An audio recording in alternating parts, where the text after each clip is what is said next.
Imagine being falsely accused and arrested just for being on vacation, and then finding out the officer arrested the FBI chief.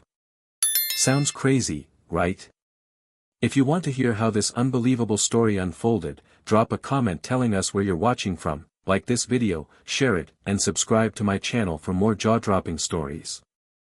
It was supposed to be a peaceful family vacation, but it quickly became a nightmare. Nathan Blackwell, an FBI chief, his wife Lena, and their young daughter Sophie had driven miles to get away from the stress of their everyday lives. A beach house, a few days of relaxation, and a chance for Sophie to dip her toes in the ocean for the first time, it was meant to be their escape. But when they arrived at their rental property, a woman named Karen Ashford had already decided they didn't belong.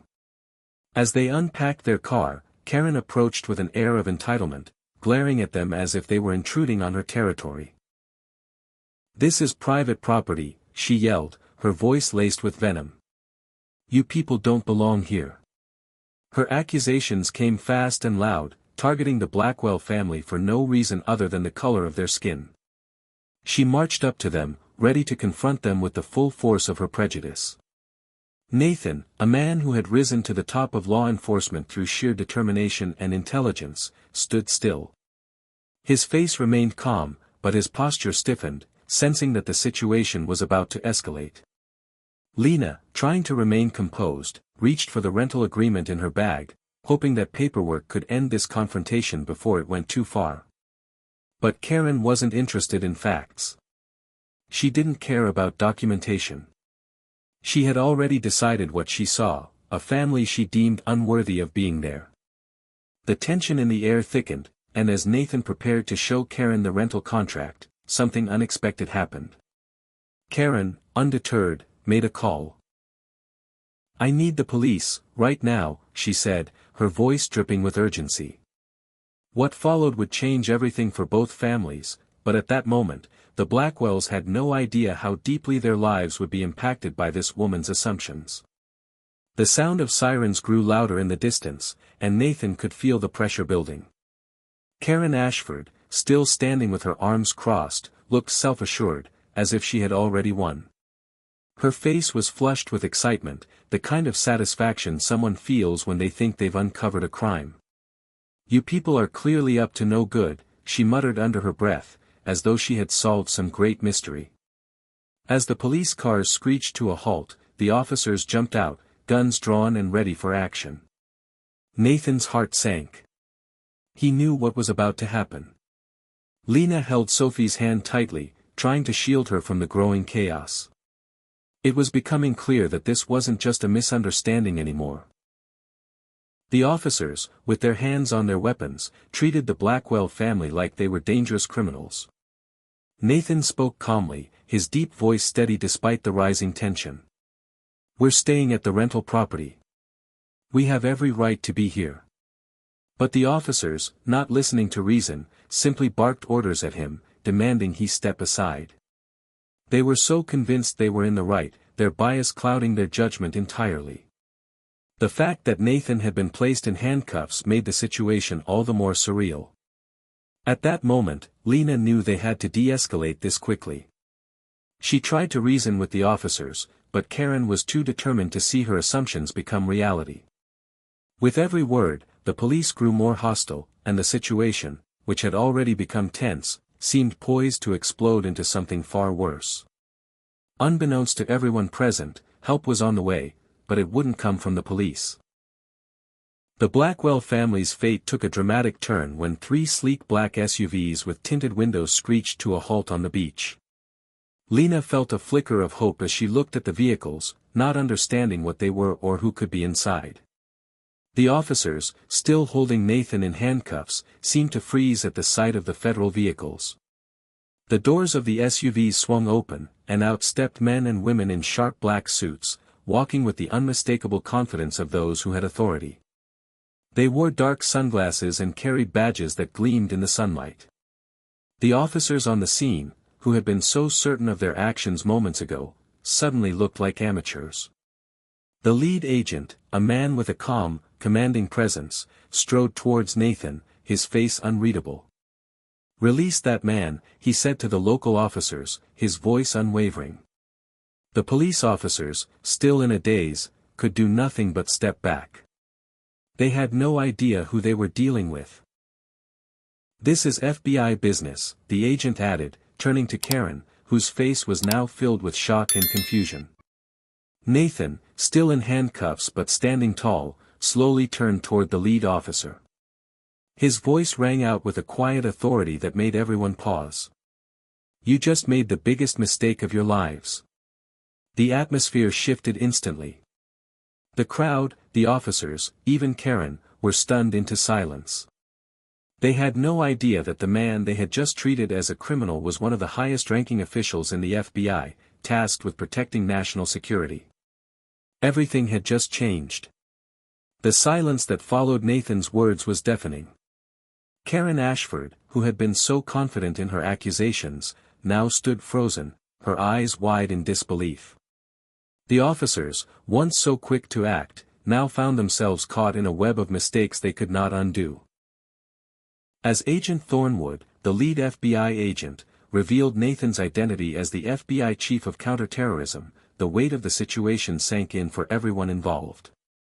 The realization that they had just tried to arrest one of the most powerful men in federal law enforcement left the local police officers stunned, their confidence evaporating in an instant. The shock didn't end there.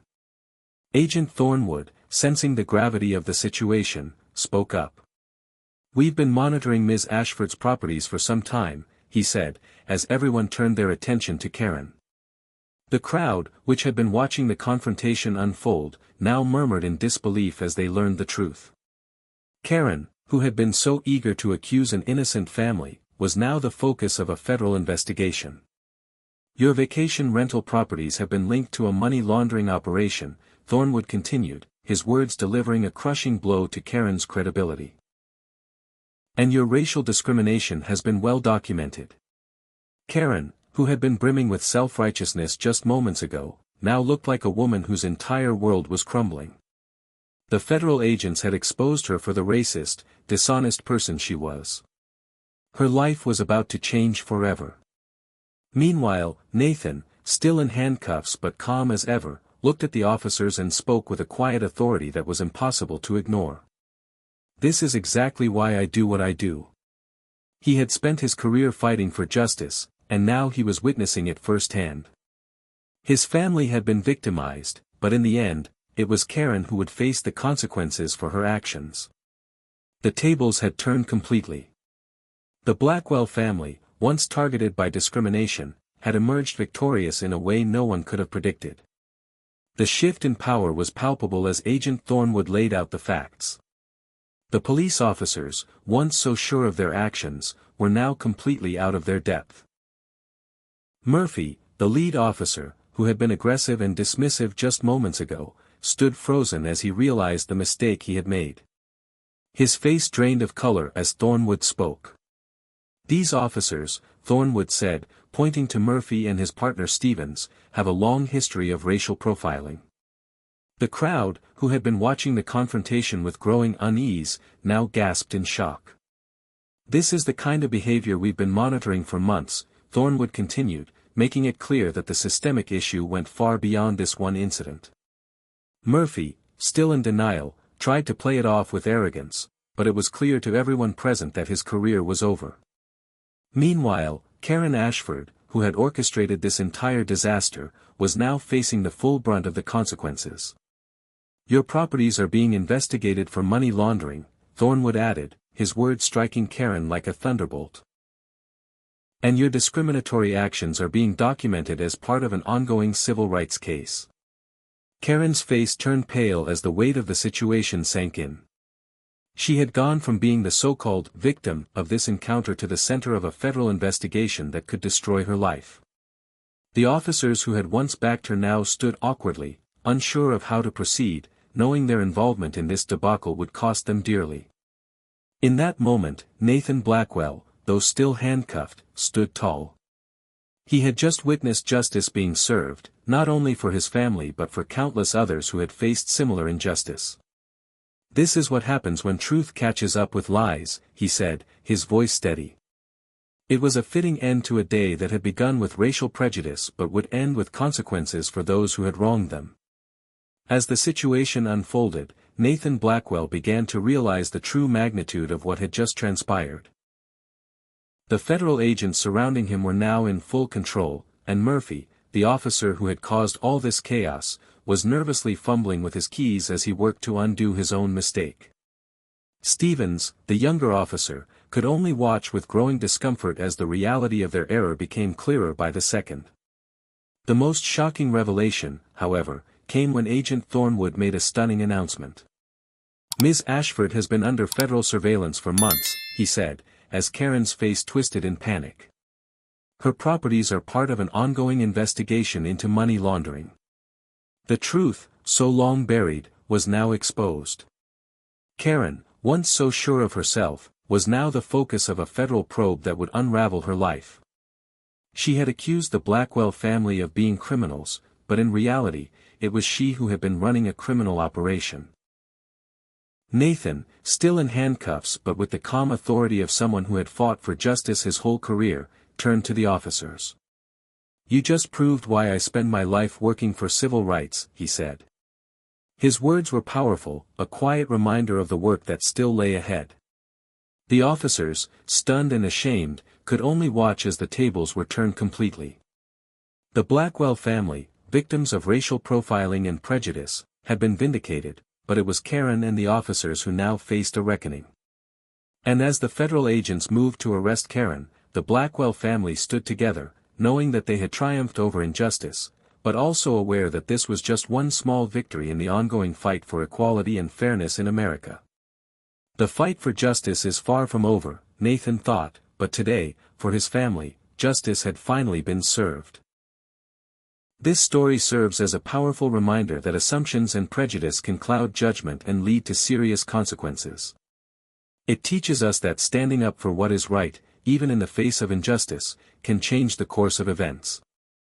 The truth always has a way of coming to light, and when we refuse to tolerate discrimination, we not only protect ourselves but also pave the way for a more just society. If this message resonated with you, don't forget to like, subscribe, and hit the bell to support my channel for more meaningful stories.